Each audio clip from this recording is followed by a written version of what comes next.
Hello दोस्तों, जैसे कि आपको पता ही है कि सावन के महीने में शिव भगवान की पूजा करने का कितना महत्व है। अगर कोई इंसान सावन के पूरे महीने में हर रोज़ शिवलिंग पर जल अर्पित करता है और शिव भगवान जी की पूजा करता है तो उसकी हर मनोकामना भोलेनाथ पूर्ण करते हैं और उसकी सदैव ही लाज रखते हैं, उस पर अपनी कृपा बनाए रखते हैं। ऐसी ही हमारी आज की ये कहानी है। एक गांव में रमा नाम की औरत अपनी सास और अपने पति के साथ रहती थी। रमा बहुत ही सुंदर, सुशील एवं संस्कारी थी। वह हर रोज़ सुबह उठकर स्नान करके घर की पूरी साफ़ सफाई करने के बाद शिव भगवान की पूजा अर्चना करती थी। वह भोलेनाथ जी की परम भक्त थी। उसकी नई नई शादी हुई थी। उसकी शादी के कुछ ही देर बाद सावन का महीना शुरू हो गया। रमा ने अपनी सास से बोला कि माँ जी, मैं शिव भगवान जी की बहुत बड़ी भक्त हूँ और मैं सावन के मास में हर रोज़ शिवलिंग पर जल अर्पित करने मंदिर जाना चाहती हूँ। लेकिन उसकी सास ने उसे मना कर दिया और बोला कि तुम घर पर ही अपने भगवान की पूजा कर लिया करो, क्योंकि अगर तुम मंदिर जाओगी तो समय की बर्बादी होगी और तुम्हारे सारे कामों में भी देरी हो जाएगी। रमा ये सुनकर काफ़ी उदास हो गई, लेकिन वो अपनी सास की आज्ञा के बिना जा भी नहीं सकती थी। इसलिए वह हर रोज़ शिव भगवान की पूजा पूरे मन से घर में ही करने लगी।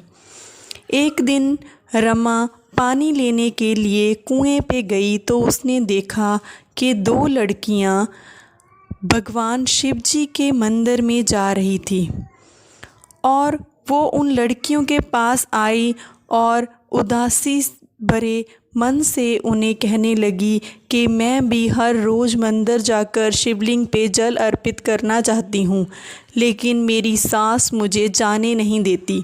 तो उन लड़कियों ने कहा कि आप उदास मत होइए, आप हर रोज़ इसी समय कुएं से जल भरने के लिए आना और हमारे साथ मंदिर में जाकर शिवलिंग पे जल अर्पित कर देना। ऐसा करने से आपकी सास को भी कुछ भी पता नहीं चलेगा। तो इस पे रमा खुश हो गई, लेकिन उसके मन में ये विचार आया कि मेरे पास तो पूजा की सामग्री ही नहीं होगी, क्योंकि अगर मैं घर से पूजा की सामग्री लेकर आऊँगी तो मेरी सास को पता चल जाएगा।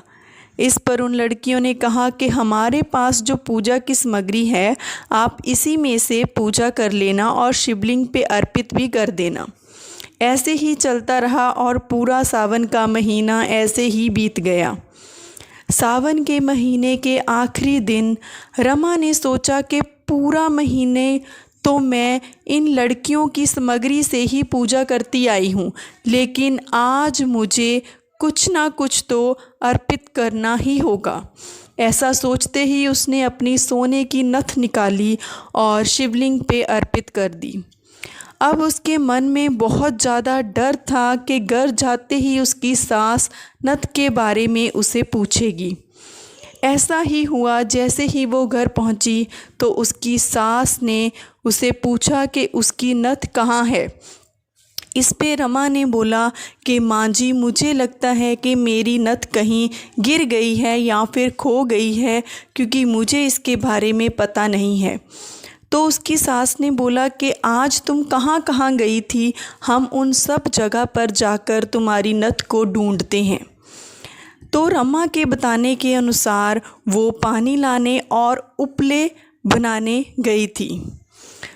पानी लाने वाले स्थान पे उनको नथ नहीं मिली तो वह दोनों सास बहू जहाँ पे उपले बनाए थे वहाँ पे चली गई और रमा और उसकी सास ने एक एक उपले को तोड़ा। दोनों में ही एक एक नथ मिली। इस पर रमा की सास को बहुत ही हैरानी हुई। उसने बोला कि तुम्हारी तो एक ही नथ गुम हुई थी, यहाँ पे दो दो कैसे आ गई हैं। तो फिर उन्होंने और भी उपले तोड़े तो हर एक उपले में से एक नथ निकलने लगी। इस पर रमा ने अपनी सास को सब कुछ बताया और क्षमा मांगते हुए बोला कि मैंने आपसे झूठ बोला था। मैं हर रोज़ मंदिर जाती थी, शिवलिंग पे जल अर्पित करती थी और आखिरी के दिन मैंने अपनी नथ वहाँ पे अर्पित कर दी।